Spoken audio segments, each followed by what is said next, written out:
What are some things, this is for Hannah, what are some things that you should be asking your seller to have, to have a smooth transaction? Yes. So obviously there are the basic things that you're going to want to know because your buyer's going to want to know, right? The age of the roof, the age of the HVAC, what kind of house is it, right? Is their kitchen, they tell you it looks beautiful, but it's from the 1960s. Well, what do you always say? The one with like the little mailing, the green Formica with the metal banding and the shellacked plywood cabinets. Yeah, right. So those are all things that are affecting the value of the home. So again, starting with the end in mind, like David said in our first topic, that's what you're looking for when you're asking questions about the property itself. However, what a lot of people forget to do because they're so excited about what their buyer is going to want is they forget to ask questions that could also affect title, which those come into play in your negotiation regarding price as well, right? Did the seller inherit the property? If they did, you're probably going to need a little bit of a longer time frame on your contract to make sure all of that stuff is cleared up. If there's 26 heirs involved, you might be looking at being able to offer a lower price on that deal because of the amount of work. Yeah. Realtors don't want to deal with that. Attorneys don't want to deal with that. Title companies don't want to deal with that, but you're willing to deal with that. What is that worth to the seller? Yep. I'm going to jump in one quick second. Yeah. So the way that you find that out is when I'm talking to Becky, obviously, hopefully you're pulling up like PropStream or something or whatever, your CRM of choice or whatever. So I'm pulling it up, and if I'm seeing like a bunch of quitclaim deeds, like I might say, oh, Becky, so how long have you had this house? Tell me about it. How did you get this house? I just want to ask some open-ended question. Oh, I inherited it from my great-grandma. Put that in the bank. Probate, right? Could be a title issue. Oh, if I'm looking there and I see tax deed, sheriff's deed, one of those weird things, this is actually really important because this comes through us all the time.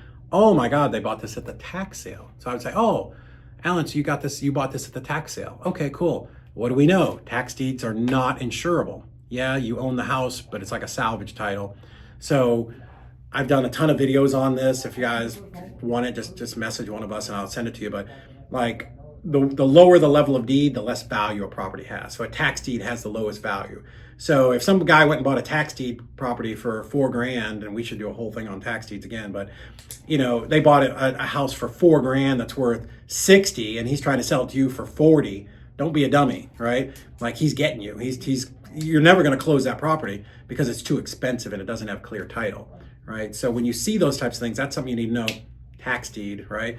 Perfectly good property to get, great, but you need to be buying it at 6, maybe 8, right? So you can go out to your buyers and go, hey, hey Laura, I've got this really great property. It was bought at the tax sale.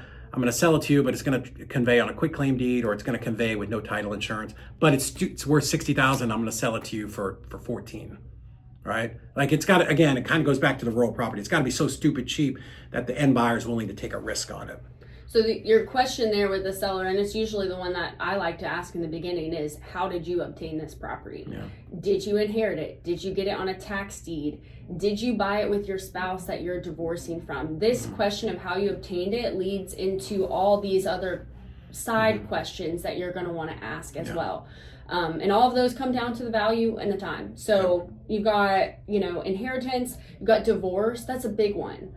Are you married? People think that's not important. It is so important. In some states, they're homestead states. So even if I say me and David are married and I put I should be so lucky. I bought the house and also you guys should be following Hannah because she posts some really wild foods on Instagram. Last night was chickpea truffles. Yeah. Chickpea truffles. Anyways, digressing. But if I own the property and he's lived in the property for even just one day, there's some states where he's going to have to sign off on the sale too. So marital status becomes a really big one there. Are they divorced? So if so, okay, do you have a copy of the divorce decree? A lot of people think, oh, well, the divorce decree gave me the house. That's not all. It has to actually be, deeded into their name alone. Did you get remarried, right? You got divorced and remarried. Well, you might have bought it with your previous name, so you need to show your marriage certificate to show your new name. So like that. all of these things, first off, you're like, well, doesn't my transaction coordinator do that? Yes, we do. Sometimes it's too late for you though. Like we will always ask those questions, but you're already under contract, right? So like you don't need to give somebody the 5th degree, but just in conversation, you should be listening for these types of things. And when we wrap up this call, and I'll send you all an email with a copy of an acquisitions checklist that David and I put together, if that's something that would be helpful for you guys. But a lot of these questions that don't have anything to do with the property. So we got a few other ones in there. What do we say? Inheritance, divorce. Yeah. Is it rented, right? Are there tenants? We talked about that one already.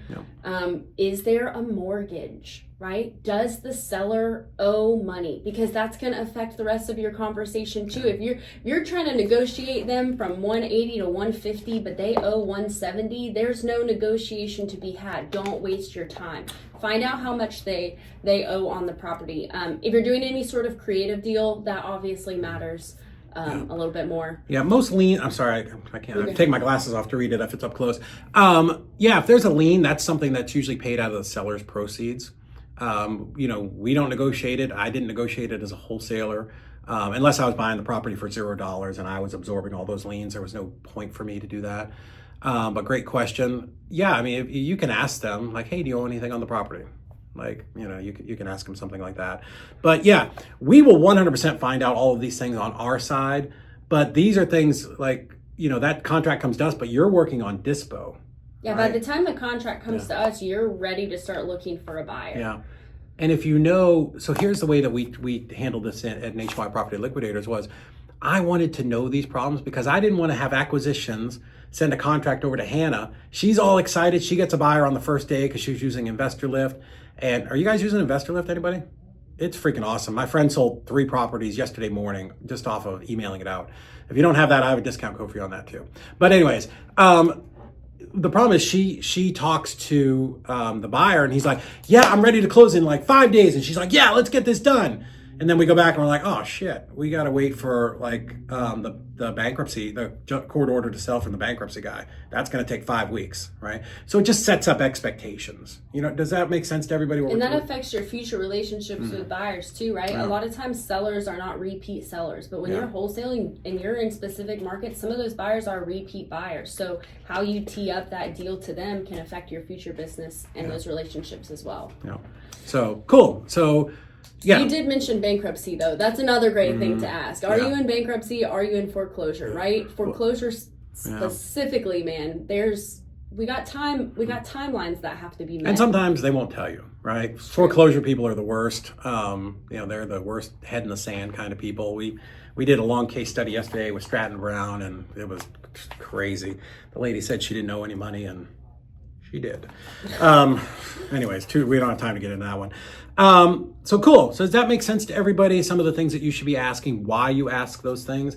Like, oh, that's stuff that'll come up in title. Well, sure, it will, but it has to do with, how you should price it and how much time you should put on your contract. Everybody good on that? Thumbs up? Okay, cool.